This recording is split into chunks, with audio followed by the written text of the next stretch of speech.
का क्या कहना। ओम शांति। 20 मार्च 24 मधुर महावाक्य।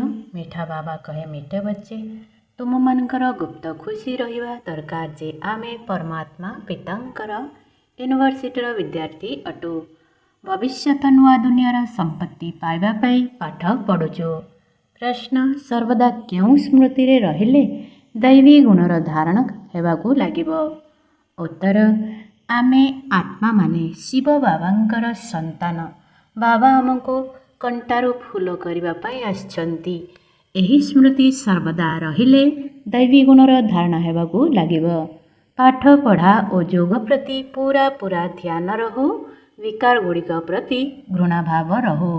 तेबे धीरे धीरे दैवी गुण आसवाकू लागिबो। जेतेबेले कौनसी विकार आक्रमण करुछि सेतेबेले भाविबा दरकार मु कंटा होई जाइछि, मते फूल हेबाकू पड़िबो। ओम शांति। पिलामानंक बुद्धिरे अछि कि आमे एही आध्यात्मिक यूनिवर्सिटी रे पाठ पढ़ुछु। एही निशा रहिबा दरकार। साधारण भावरे स्कूल रे जेपरि बसंती सेहीपरि एठारे बुद्धू भଳି बस नाही। बहुत पिला जेपरि बोका भଳି बसुछंती। मने रहिबा आवश्यक यह सर्वोच्च परमपिता परमात्मांकर यूनिवर्सिटी। आमे एठाकार विद्यार्थी। तुम मानक भितरे केते निशा रहिबा दरकार। यह हेउची गुप्त खुशी, गुप्त ज्ञान। प्रति कथा गुप्त काहाकू काहाकू। एठारे बसिथिले मध्य बाहरर खराब ख्याल आसुछि। भविष्यत दुनियार वर्षा पाइबा पाई तुम माने एठारे पाठ पढ़ुछ। तुम मानकू केते खुशी रहिबा आवश्यक। सेथिपाई दैवी गुणर धारणा मध्य हेबा दरकार। जदिओ एठाकू सब ब्राह्मण ही आसुछंती सेठाकार अलिया आवर्जनारू बाहरी तुम माने एठाकू आसुछ।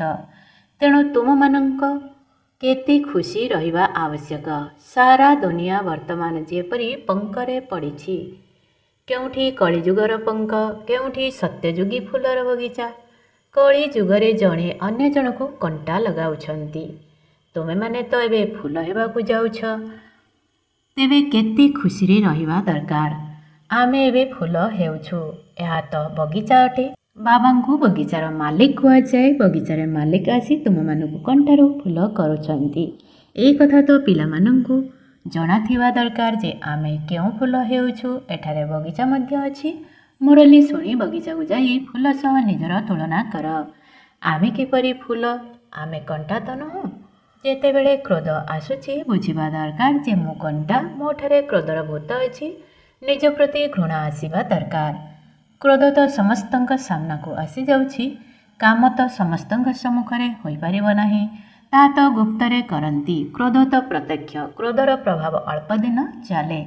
क्रोधर मध्य निशा रहिछि। लोभर मध्य निशा रहिछि। निजको निजे घृणा करिबा आवश्यक। तुमे माने जानिछ बाबा आमको फूल करुछंती। काम एवं क्रोध बहुत खराब, जा मनुष्य मानकर सारा शोभा नष्ट कर दिए। एठारे सुशोभित हेले सेठारे जाई शोभा पाइब। बाबा प्रतिदिन पिला माननको बुझाउछंती दैवी गुण धारण कर, स्वर्ग को जीवाकू हेब। एही लक्ष्मी नारायण केते गुणवान अटंती। तांक सम्मुखरे महिमा गान करुछंती। आमे नीची पापी कामी, आपण सर्वगुण संपन्न। तुमे माने मध्य जानुछ स्वर्ग फूलर बगीचा एवं नर्क कंटार जंगल। शिव बाबा स्वर्ग स्थापना करुछंती जाको रावण नर्क करि देउछि। विचार करिवा दरकार मो आत्मा बाबांकर संतान। मोठरे अवगुण कुआडे आसीबो। जदि खराब गुण थिबो तेबे बाबांकर नाम बदनामी करदेव। क्रोध आसीबा अर्थात बाबांकर निंदा करिबा।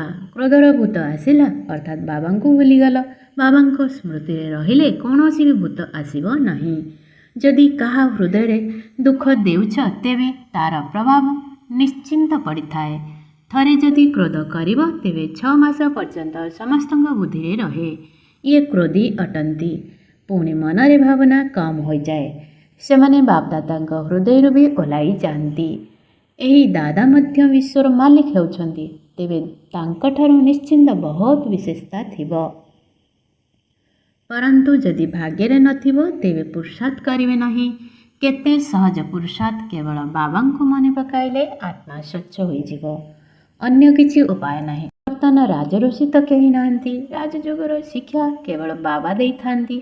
ମନୁଷ୍ୟ ମନୁଷ୍ୟକୁ କେବେ ବି ସୁଧାରି ପାରିବେ ନାହିଁ। ବାବା ଆସି ସମସ୍ତଙ୍କୁ ସୁଧାରୁଛନ୍ତି। ଯେଉଁମାନେ ବୁଲବୁଲ ଭଲ ଭାବରେ ସୁଧରି ଯାଆନ୍ତି ସେଇମାନେ ସତ୍ୟଯୁଗରେ ପ୍ରଥମେ ଆସନ୍ତି। ସେଥିପାଇଁ ଯଦି କୌଣସି ବି ଖରାପ ଅଭ୍ୟାସ ଥିବ ତେବେ ତାହା ଛାଡ଼ିବାକୁ ପଡ଼ିବ। ପାଠପଢ଼ା ଉପରେ ଯୋଗ ଉପରେ ପୁରା ଧ୍ୟାନ ଦେବାକୁ ହେବ। ଏ କଥା ତ ଜାଣିଛ ସମସ୍ତେ ସମାନ ହୋଇପାରିବେ ନାହିଁ, ପରନ୍ତୁ ବାବା ତ ପୁରୁଷାର୍ଥ କରାଇବେ। ତେଣୁ ଯେତେ ସମ୍ଭବ ପୁରୁଷାର୍ଥ କରି ଉଚ୍ଚ ପଦକୁ ପ୍ରାପ୍ତ କର, ନହେଲେ କଳ୍ପକଳ୍ପାନ୍ତର ପଦ ପାଇପାରିବ ନାହିଁ। ବାରମ୍ବାର ବାବା ବୁଝାଉଛନ୍ତି, ଯଦି ମୋତେ ମନେ ପକାଇବ ତେବେ ଆବର୍ଜନା ବାହାରିଯିବ। ସନ୍ନ୍ୟାସୀମାନେ ତ ହଠଯୋଗୀ ଶିଖାଉଛନ୍ତି। ଏପରି ଭାବ ନାହିଁ ଯେ ହଠଯୋଗ ଦ୍ୱାରା ସ୍ୱାସ୍ଥ୍ୟ ଭଲ ରହିଥାଏ। ସେମାନେ କେବେ ବି ରୋଗଗ୍ରସ୍ତ ହୁଅନ୍ତି ନାହିଁ, ନା ସେମାନେ ମଧ୍ୟ ରୋଗୀ ହୁଅନ୍ତି। ଭାରତରେ ଯେତେବେଳେ ଲକ୍ଷ୍ମୀନାରାୟଣଙ୍କ ରାଜ୍ୟ ଥିଲା ସମସ୍ତେ ଦୀର୍ଘାୟୁ ଥିଲେ, ସ୍ୱାସ୍ଥ୍ୟବାନ ସମ୍ପତ୍ତିବାନ ଥିଲେ। ଏବେ ସମସ୍ତେ ବିଲକୁଲ ଅଳପାୟୁ ଅଟନ୍ତି। ଭାରତକୁ ଏପରି କିଏ କରିଲା ଏକଥା କେହି ଜାଣିନାହାନ୍ତି। ବିଲକୁଲ ଘୋର ଅନ୍ଧକାରରେ ଅଛନ୍ତି। ପରନ୍ତୁ ତୁମେମାନେ କେବେ ବି ଚେଷ୍ଟା କର ସେମାନଙ୍କୁ ବୁଝାଇବାକୁ। ବହୁତ କଷ୍ଟକର। ବାସ୍ତବରେ ଗରିବ ସାଧାରଣ ହିଁ ବୁଝିବାକୁ ଚେଷ୍ଟା କରିବେ। ଏଠାରେ କ'ଣ କେହି ଲକ୍ଷପତି ଅଛନ୍ତି? ଆଜିକାଲି ଲକ୍ଷେ ଟଙ୍କା କିଛି ବି ବଡ଼ କଥା ନୁହେଁ। ବର୍ତ୍ତମାନ ଲକ୍ଷପତି ତ ବହୁତ ଅଛନ୍ତି, ତାଙ୍କୁ ବି ବାବା ସାଧାରଣ କହୁଛନ୍ତି। ଏବେ ତ କହୁଛ କୋଟିପତି ମଧ୍ୟ ଅଛନ୍ତି।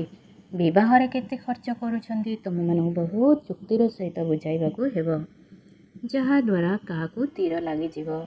କେହି ନାମୀ ଗ୍ରାମୀ MP ଆଦି ଏଠାକୁ ଆସିଲେ ବହୁତ ଖୁସି ହୁଅନ୍ତି, ପରନ୍ତୁ କାହାଠାରେ ମଧ୍ୟ ଏଭଳି ଶକ୍ତି ନାହିଁ ଯିଏକି ପ୍ରତ୍ୟକ୍ଷ କରିପାରିବେ। ତୁମେ ବୁଝାଉଛ, ପରନ୍ତୁ ଯଥାର୍ଥ ରୂପେ କେହି ଭଲ ଭାବେ ବୁଝିକରି ଯାଉନାହାନ୍ତି। ସର୍ବୋଚ୍ଚ ଭଗବାନ, ସର୍ବୋଚ୍ଚ ଏହି ବର୍ଷା ଲକ୍ଷ୍ମୀ ନାରାୟଣଙ୍କୁ ଏହି ସ୍ୱର୍ଗର ବର୍ଷା କିଏ ଦେଲେ? ସେମାନଙ୍କର ନିବାସ ସ୍ଥାନ କେଉଁଠି? ବହୁତ ଅଛନ୍ତି ଯେଉଁମାନେ ଏକଥା ଜାଣିନାହାନ୍ତି। ବହୁତ ଆତ୍ମା ମ୍ୟୁଜିୟମକୁ ବୁଝିବା ପାଇଁ ଆସୁଛନ୍ତି। ସେବାରେ ବହୁତ ଭଲ ସୁଯୋଗ ରହିଛି, ପରନ୍ତୁ ଯୋଗ ନାହିଁ। ବାବାଙ୍କୁ ମନେ ପକାଇଲେ ପ୍ରଫୁଲ୍ଲିତ ଆସିବ। ଆମେ କାହାର ସନ୍ତାନ? କିନ୍ତୁ ବହୁତ ଅଛନ୍ତି ଯେଉଁମାନେ ନିୟମ ଅନୁସାରେ ପଢ଼ିପାରନ୍ତି ନାହିଁ। ବାବାଙ୍କ ସହ ଯୋଗ ନାହିଁ। କେହି ସମ୍ପୂର୍ଣ୍ଣ ତ ହୋଇନାହାନ୍ତି, କ୍ରମାନୁସାରେ ଅଛନ୍ତି। ବାସ୍ତବରେ ପିଲାମାନଙ୍କୁ ଏକାନ୍ତରେ ବସି ବାବାଙ୍କୁ ମନେ ପକାଇବା ଉଚିତ।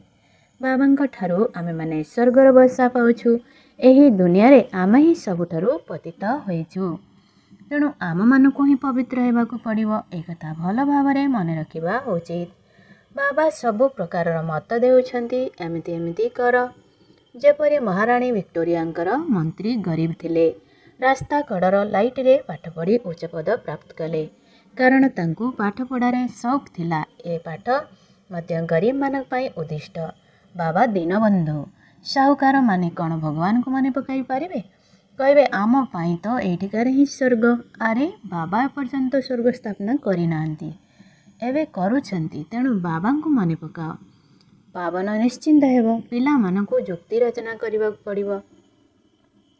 କିପରି କାହାକୁ ବୁଝାଇବୁ ଯେ ଭାରତର ପ୍ରାଚୀନ ଯୋଗ ପରମପିତା ପରମାତ୍ମାଙ୍କ ବ୍ୟତୀତ ଅନ୍ୟ କେହି ଶିଖାଇ ପାରିବେ ନାହିଁ।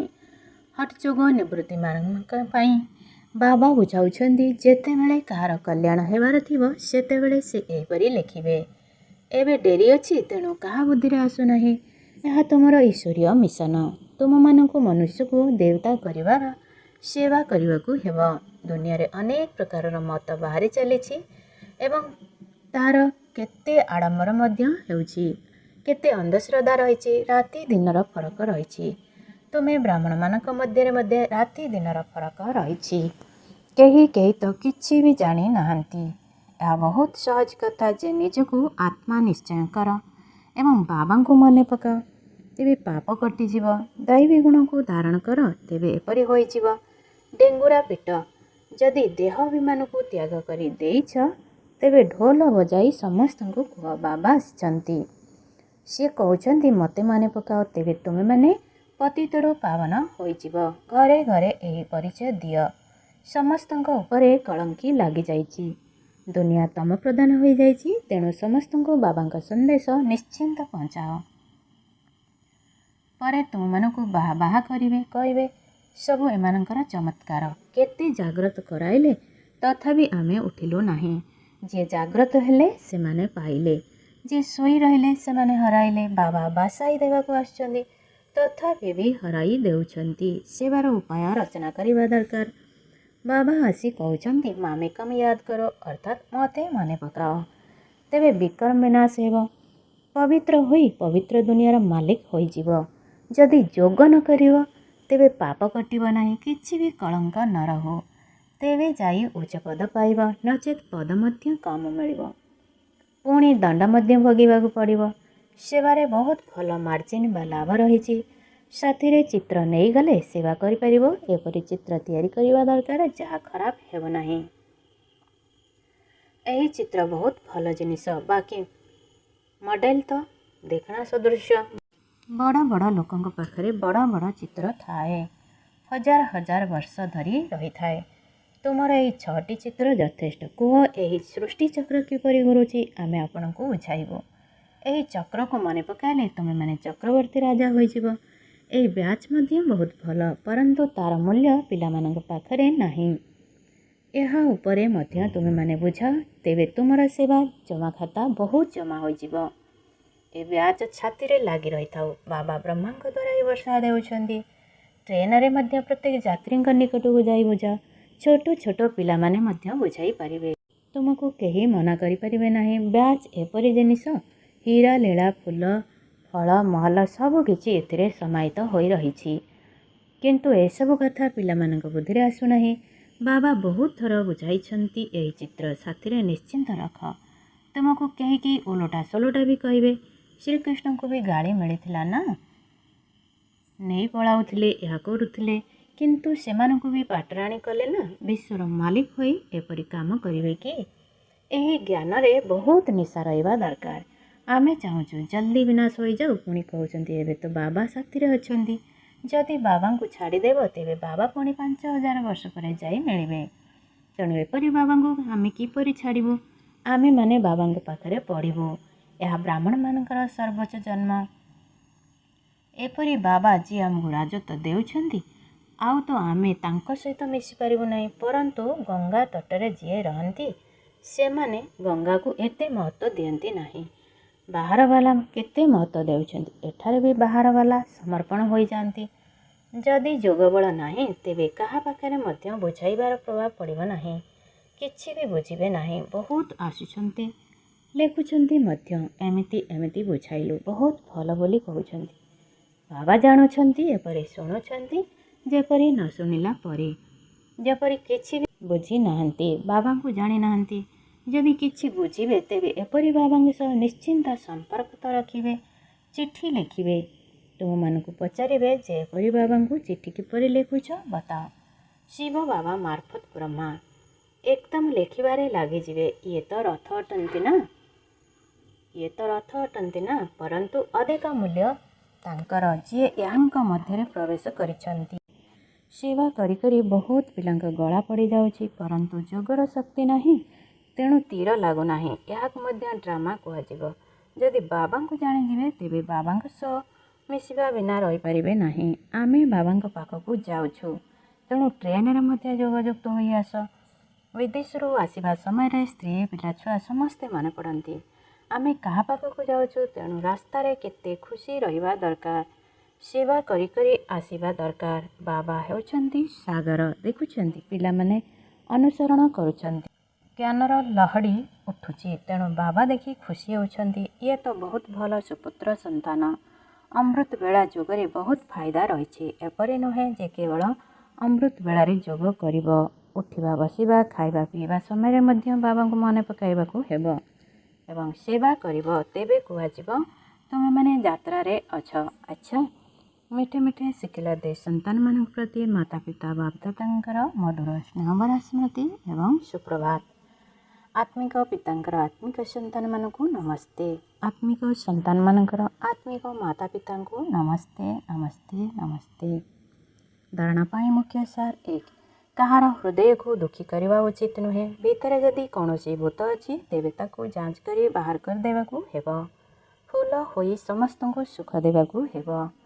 ଦୁଇ, ଆମେ ଜ୍ଞାନସାଗରଙ୍କର ସନ୍ତାନ, ତେଣୁ ଆମର ଅନ୍ତରରେ ଜ୍ଞାନର ଲହଡ଼ି ସଦା ସର୍ବଦା ଉଠୁଥାଉ। ତେବେ ସେବା କରିବାର ଉପାୟ ରଚନା କରିବାକୁ ହେବ। ଟ୍ରେନରେ ମଧ୍ୟ ସେବା କରିବାକୁ ହେବ। ତା ସହିତ ପାବନ ହେବା ପାଇଁ ଯୋଗର ଯାତ୍ରାରେ ରହିବାକୁ ହେବ। ବରଦାନ, ଯୋଗ ଏବଂ ସେବାର ସନ୍ତୁଳନ ଦ୍ୱାରା ବାବାଙ୍କର ସହଯୋଗର ଅନୁଭବ କରୁଥିବା ଆଶୀର୍ବାଦର ପାତ୍ର ଭବ। ଯେଉଁଠାରେ ଯୋଗର ଏବଂ ସେବାର ସନ୍ତୁଳନ ଅର୍ଥାତ୍ ସମାନତା ରହିଛି, ସେଠାରେ ବାବାଙ୍କର ବିଶେଷ ସହଯୋଗର ଅନୁଭୂତି ହୋଇଥାଏ। ଏହିଭଳି ସହଯୋଗ ଦେବା ହିଁ ଆଶୀର୍ବାଦ ଅଟେ। କାହିଁକିନା ବାପଦାଦା ଅନ୍ୟ ଆତ୍ମାମାନଙ୍କ ଭଳି ଆଶୀର୍ବାଦ ଦେଇନଥାନ୍ତି। ବାବା ତ ଅଶରୀର ହିଁ ଅଟନ୍ତି। ତେଣୁ ବାପଦାଦାଙ୍କର ଆଶୀର୍ବାଦ ହେଲା ସହଜରେ ଏବଂ ସ୍ୱତଃ ଭାବରେ ସାହାଯ୍ୟ ମିଳିବା, ଯାହାଦ୍ୱାରା ଅସମ୍ଭବ କଥା ମଧ୍ୟ ସମ୍ଭବ ହୋଇଯିବ। ଏହା ହିଁ ହେଉଛି ସାହାଯ୍ୟ ଅଥବା ଆଶୀର୍ବାଦ। ତେବେ ତୁମେମାନେ ଏହିଭଳି ଆଶୀର୍ବାଦର ପାତ୍ର ଅଟ, ଯାହାକି ପ୍ରତି ପାଦରେ ପଦ୍ମର ରୋଜଗାର ଜମା ହୋଇଯାଉଛି। ସ୍ଲୋଗାନ, ସକାଶ ଅର୍ଥାତ୍ ଶକ୍ତିଶାଳୀ କିରଣ ଦେବାର ସେବା କରିବା ପାଇଁ ଅବିନାଶୀ ସୁଖ ଶାନ୍ତି ଏବଂ ସଚ୍ଚା ସ୍ନେହର ଷ୍ଟକ୍ ଜମା କର। ଓମ୍ ଶାନ୍ତି। हमने प्यार वो पाया जो दुनिया पा नहीं सकती। आज मुरलीर तीन समान मो चिंता मुक्त सम्राट अटे, मो अविनाशी आत्मा अटे, मो मूल को तोड़ने परिवर्तन करने आत्मा अटे।